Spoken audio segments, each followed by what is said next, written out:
Hello, my amazing Algebra Half students. This is Mrs. A, and I love math. Tonight we're doing lesson 64, which is all about using both rules to solve equations. So here we have 4 equations that are given to you in your lesson that all are solved by the number 6. Okay, but they're all using different methods. We've got the multiplication division method, and we've got the addition subtraction. And in this lesson, we're going to talk about equations that need both. So here, if we were going to solve this equation, we always are trying to get the variable by itself. So to get the variable alone, I'm going to multiply by 3. And I could put 3 over 1 if I wanted to, and multiply by 3 over 1 on this side. And then I'm going to cancel the 3's and get x equals 6, which is the answer.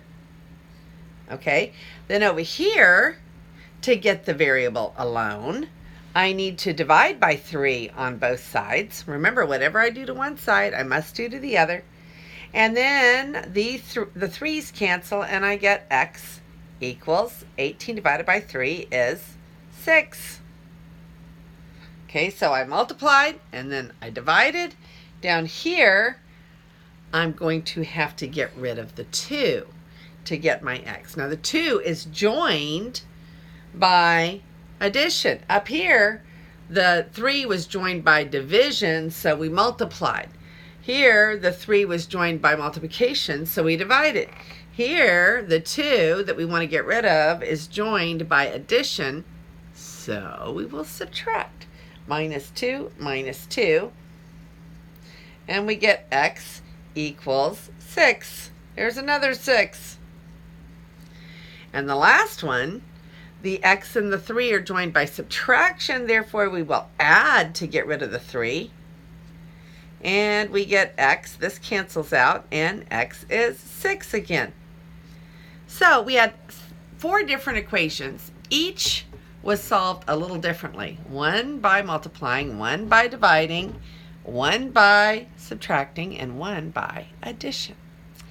Okay, so the division and multiplication rule is, they kind of go hand in hand. And the addition and subtraction rule kind of go hand in hand. But in this lesson, we're going to talk about equations that need both. So the equations are getting a little bit more complicated now. And if we use 2 of them, we will always use the addition or subtraction first, and then use the multiplication and division. Now, the reason behind this is very clear.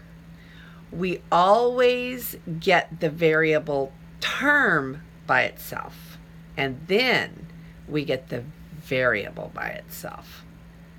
So if you're ever wondering about the order in which to do it, always get the variable term by itself first, and then get the variable by itself. So here we go with some more. So here are our first 2 examples. So here, in the first example, we have a variable term that we're going to get by itself.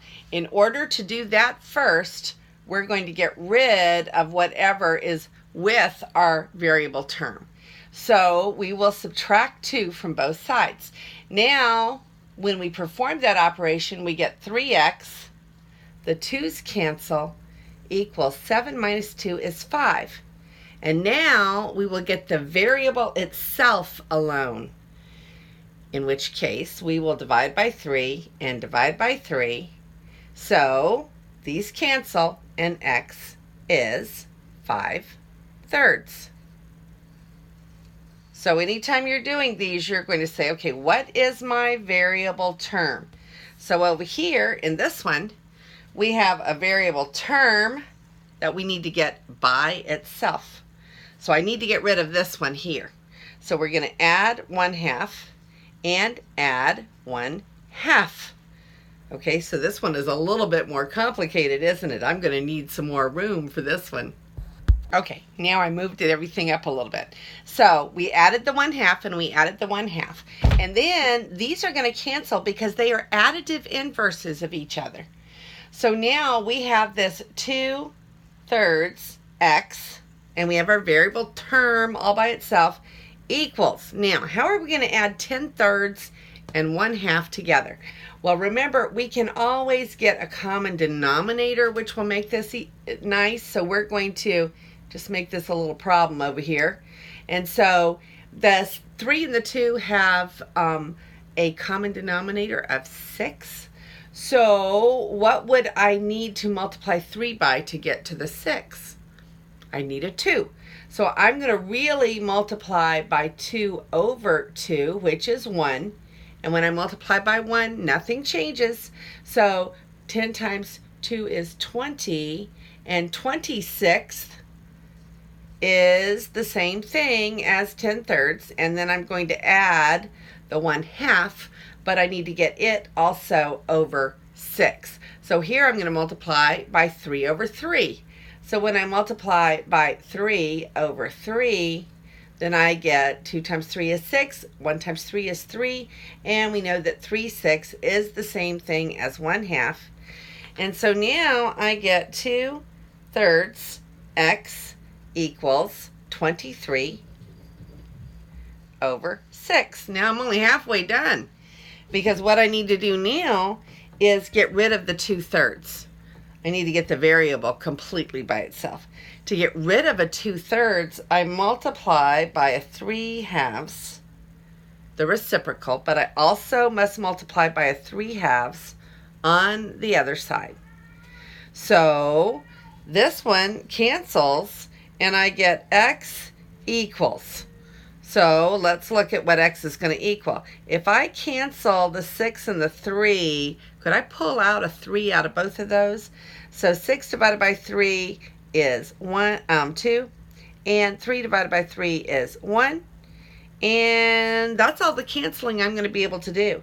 So 23 on the top divided by 4 on the bottom. And 23/4 is our correct answer. Okay, so there's all your work on one board. We have one more example before you get to do some practices. Okay, so this is our last example, and we only have an x in one term right here. There's our x term. That's the one we're trying to get by itself. So here we have a 1 and 1/5. Now I'm just going to go ahead and add the 1 and 1/5, but we are going to have to turn that into a improper fraction in a minute. But over here on this side, I'll add a 1 and 1/5. Okay, so now this cancels out, and I did the same thing to both sides, so that's cool. So now I'm going to say this is 2 times 3 is 6 plus 1 is 7/3 x. Getting it a little bit more simplified here. And then that's gone. And now I'm going to have to get a common denominator. Now I can either decide to turn them both into mixed numbers or both into fractions. I'm going to choose to go with the fractions because I'm going to have to multiply by this reciprocal anyway. So 23/10, and then we're going to go ahead and change the 1 and 1/5 into 1 times 5 is 5 plus 1 is 6/5. So this is 6/5.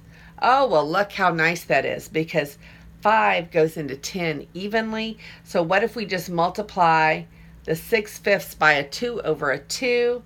So we're going to go ahead and write here 23 over 10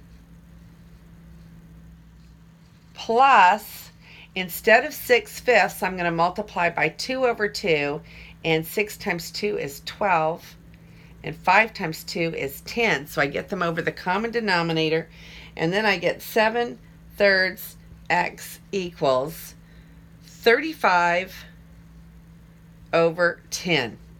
Okay, now that's going to be able to simplify by 5 and 5, but we'll wait till the end to do that. Okay, so now I have my variable term by itself. Now I want to get the variable x by itself, so I will multiply by 3 over 7 over here on this side, 3 over 7. And now this goes away. I have x equals. Now let's try to get this down as simple as we can. And we have a 7 and a 35. And 7 goes into 35 5 times. And 7 goes into 7 1 times. And then, look at this. I've got a 5 and a 10 right on top of each other. So can't the 5 and the 10 cancel with a 1 and a 2? So now across the top I just have a 3. And across the bottom I just have a 2. And the answer is 3/2. And that is your last example. And now we're going to come back with some practices. Okay, my students, this is your first practice problem. 2/3 x minus 1/6 equal 1/2. So copy it down and then pause your video and do it yourself. And then come back and see how I do it. Hopefully you did that. So here, we're trying to get the x all by itself. So here is our x variable term. So now we're going to have to get rid of the 1/6. So the additive inverse of negative 1/6 is positive 1/6. Positive 1/6. So now, when we add, we get 2/3 x. This cancels out, and we get 1/2 plus 1/6. 1/2 and 1/6 need a common denominator. So I'm going to change 1/2 to something over 6. 2 times 3 is 6, so 1 times 3 is 3, and 3/6 means the same thing as 1/2. So 3/6 plus 1/6 is what goes here. So I'm just going to go ahead and put 4/6. So now I need to get the variable term all by itself. To do that, I multiply by the reciprocal. 3/2 will cancel out the 2/3, but over here I must also multiply by the same thing, 3/2. This cancels. I'm left with x equals. Now, let's see what will cancel. The 4 will cancel the 2 with a 2 and a 1. The 6 will cancel the 3 with a 1 and a 2. And then I wind up with 2 divided by 2, which is 1. And x equals 1. Now, let's check that. If we go back in and we plug in 2/3 times 1, we get 2/3. Minus 1/6. Okay, so now we need a common denominator. So wouldn't 2/3 be the same as 4/6? And 4/6 minus 1/6 is 3/6, which is 1/2. And it checks. So there's your problem there. We'll come back with the B practice. Here's practice B, so copy it down. 2 and 1/2 x plus 1/8 equals 1/4. So you want to copy it down and then pause your video. Did you do it? Did you pause it? I hope so. Okay, so hopefully you already have the answer. We're going to turn the 2 and 1/2 into a 5/2 by making it an improper fraction times x plus 1/8 equals 1/4.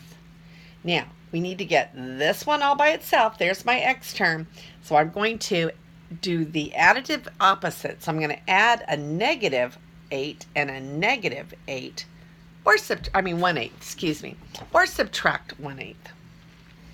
This cancels, and I'm going to deal with that in a minute. Let's bring down this 5/2 x, and then I have 1/4 minus 1/8, but I need a common denominator. So I'm going to change the 1/4 to get to an 8. I have to multiply by 2 and 2 on the top. There we go. 2/8 is the same as 1/4, but 2/8 minus 1/8 is 1/8. So I'm almost there. So now I need to get rid of the 5/2. So I will multiply by 2/5 on both sides. Multiplying by the reciprocal will get rid. And so we have x equals, we'll just put it right here. X equals what? The 8 and the 2 will cancel with a 4 and a 1. And 1 over 20 is my answer.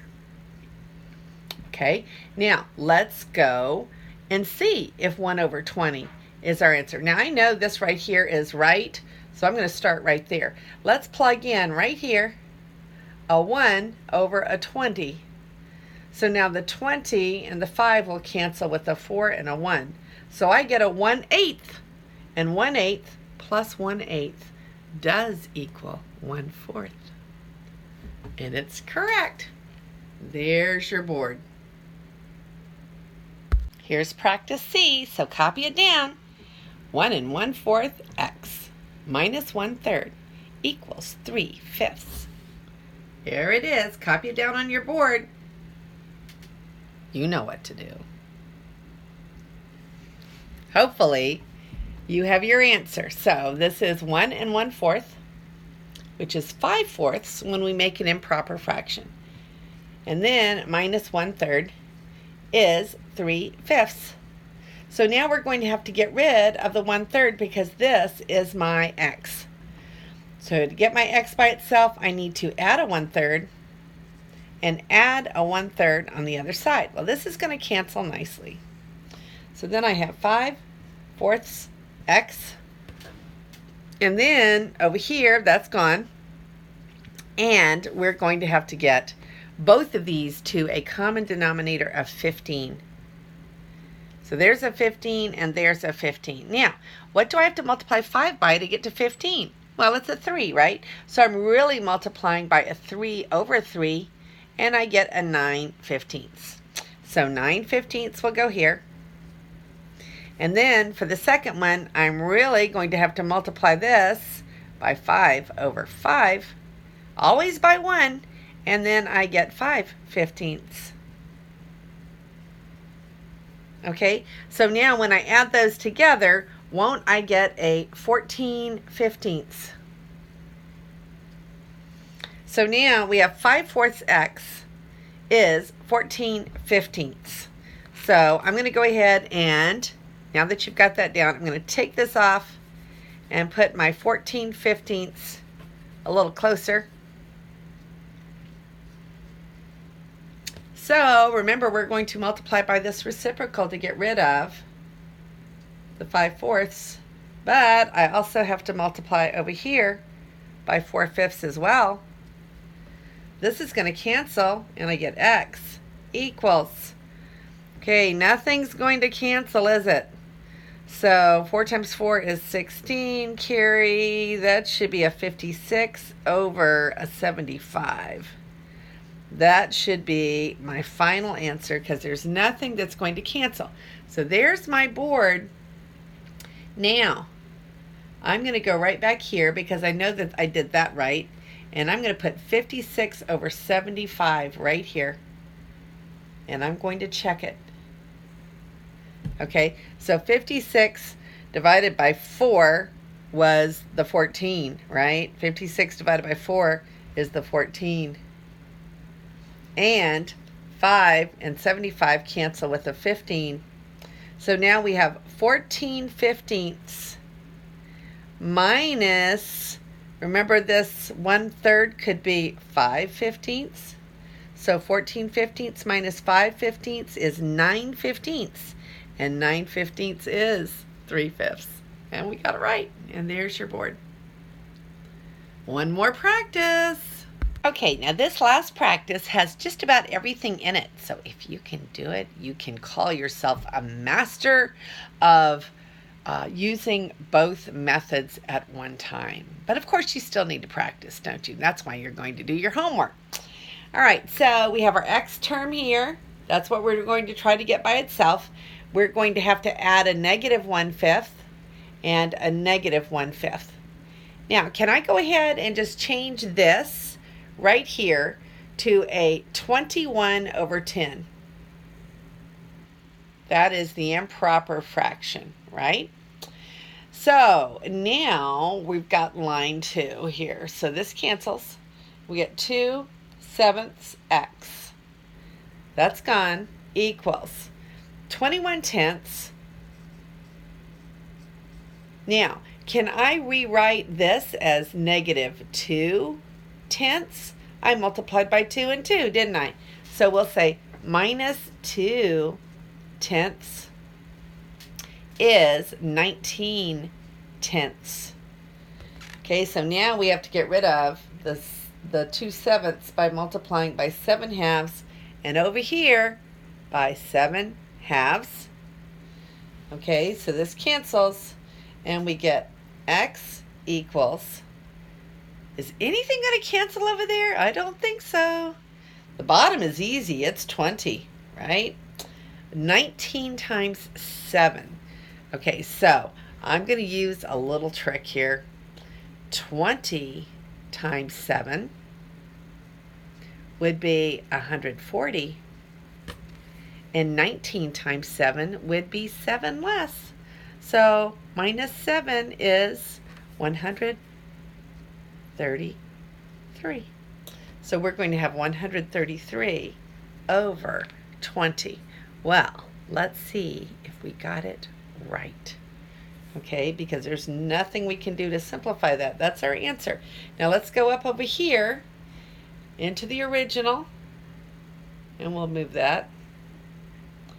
And we're going to plug in where the x was, 133 over 20. Okay, now the 133 is 7 times 19. So 133 and 7 will cancel with a 19 and a 1. And the 2 and the 20 will cancel with a 1 and a 10. Okay, so we have 19/10 plus 1/5, but 1/5 is 2/10. So 19/10 plus 2/10 is 21/10. And we got it right, because it works back into the original equation. Okay, so we are done with our practices, but I want you to take the time to go in and check your answers. Don't just do them and walk away. You want to check and make sure you did them right. And this is Mrs. A, and may God bless your day.